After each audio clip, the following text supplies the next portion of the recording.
पिछले ही दिनों लुधियाना च गैस लीक होने का हादसा वापरिया जिसने 11 लोगों की जान ले ली।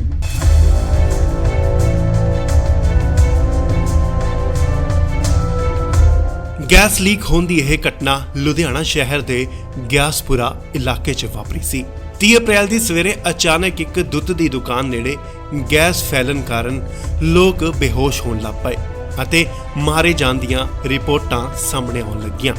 यह लुधियाना का वार्ड नंबर 29 है जिथे गैस चढ़न नाल 11 लोगों की मौत हो गई। ग्यासपुरा नां दा यह इलाका संघनी आबादी वाला है जिथे प्रवासी भी रहिंदे ने। इलाके च सहम का माहौल बनिया। NDRF पंजाब पुलिस अते होर टीमां बचाव लई अगे आईयां ਅਤੇ ਲੋਕਾਂ ਨੂੰ ਮਾਸਕ ਪਾ ਕੇ ਰੱਖਣ ਦੀ ਹਦਾਇਤਾਂ ਦਿੱਤੀਆਂ ਗਈਆਂ। ਪੰਜਾਬ ਦੇ ਮੁੱਖ ਮੰਤਰੀ ਭਗਵੰਤ ਮਾਨ ਵੱਲੋਂ ਵੀ ਟਵੀਟ ਕਰਕੇ ਤਰਾਸਦੀ ਉੱਤੇ ਗਹਿਰੇ ਦੁੱਖ ਦਾ ਪ੍ਰਗਟਾਵਾ ਕੀਤਾ ਗਿਆ। ਗੈਸ ਇੰਨੀ ਜ਼ਹਿਰੀਲੀ ਸੀ ਕਿ 11 ਲੋਕਾਂ ਦੀ ਜਾਨ ਚਲੀ ਗਈ। ਤਾਂ ਦੱਸੀਏ ਆਖਿਰ ਕੀ ਹੈ ਹਾਈਡਰੋਜਨ ਸਲਫਾਈਡ ਜਿਸ ਨੇ 11 ਲੋਕਾਂ ਦੀ ਜਾਨ ਲੈ ਲਈ।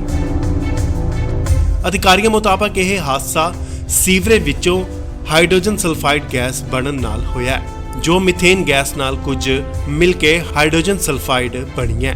हाइड्रोजन सल्फाइड एक रंगहीन गैस है जिसनू H2S sewer gas, swamp gas, stink damp अते सो डैप भी कहा जाता है। इस दी बदबू सड़े हुए आंडिया दे वांग हुंदी है अते यही इस दी पहचान है। यह गैस बहुत ज़्यादा ज्वलनशील हुंदी है ਤੇ ਨਾਲ ਹੀ ਬਹੁਤ ਜ਼ਿਆਦਾ ਜ਼ਹਿਰੀਲੀ ਵੀ ਹੁੰਦੀ ਹੈ। H2S ਨੂੰ ਕਈ ਉਦਯੋਗਾਂ ਵਿੱਚ ਵਰਤਿਆ ਜਾਂਦਾ ਹੈ ਜਾਂ ਪੈਦਾ ਕੀਤਾ ਜਾਂਦਾ ਹੈ ਜਿਵੇਂ ਕਿ ਤੇਲ ਅਤੇ ਗੈਸ ਰਿਫਾਈਨਿੰਗ, ਮਾਈਨਿੰਗ, ਚਮੜੇ ਨੂੰ ਧੋਣ ਸੰਬੰਧੀ ਕੰਮ, ਪਲਪ ਅਤੇ ਪੇਪਰ ਪ੍ਰੋਸੈਸਿੰਗ, ਰਿਆਨ ਕੱਪੜੇ ਦਾ ਉਦਯੋਗ। ਇਹ ਇੱਕ ਕਿਸਮ ਦਾ ਰੇਸ਼ਮੀ ਕੱਪੜਾ ਹੁੰਦਾ ਹੈ ਜਿਸ ਨੂੰ ਆਰਟ ਸਿਲਕ ਵੀ ਕਿਹਾ ਜਾਂਦਾ ਹੈ।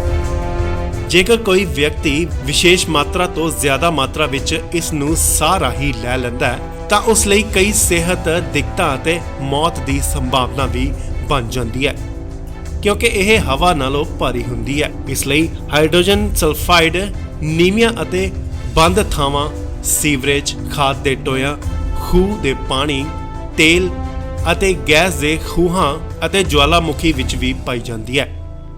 ਹਾਈਡਰੋਜਨ ਸਲਫਾਈਡ ਹਵਾ ਤੋਂ ਇਲਾਵਾ ਪਾਣੀ ਰਾਹੀਂ ਵੀ ਫੈਲ ਸਕਦੀ ਹੈ। ਜੇਕਰ ਹਵਾ ਵਿੱਚ ਸੜੇ ਹੋਏ ਅੰਡਿਆਂ ਦੀ ਬਦਬੂ ਵਰਗਾ ਅਹਿਸਾਸ ਹੋਵੇ ਤਾਂ ਤੁਰੰਤ ਉਸ ਥਾਂ ਤੋਂ ਕਿਸੇ ਹੋਰ ਖੁੱਲੀ ਥਾਂ ਚਲੇ ਜਾਓ।